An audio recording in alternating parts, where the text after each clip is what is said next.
And now we take a closer look at China's trade situation despite rising tensions with the US and Europe.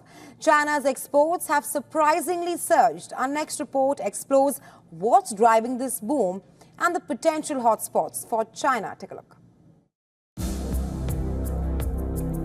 China's exports are defying expectations, surging 7.6% in May despite rising trade tensions. This boom is fueled by a flood of appliances, cars and electronics. However, a closer look reveals a concerning trend. Weak domestic demand is pushing factories to export excess production.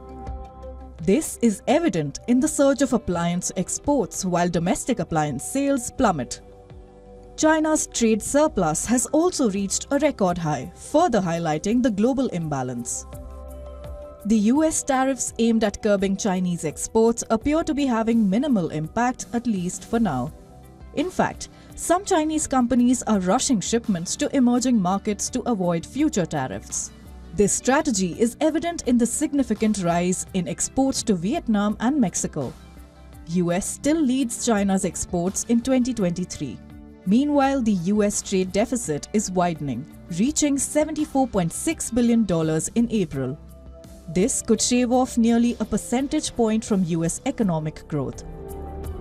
This trade war is prompting a global reshuffle. Southeast Asia has emerged as a major winner, with China surpassing the US as the region's top trading partner.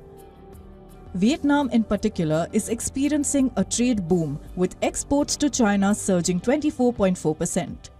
China is also increasingly using Mexico as an export hub to bypass US tariffs. This trend highlights the evolving nature of global trade in the face of rising tensions.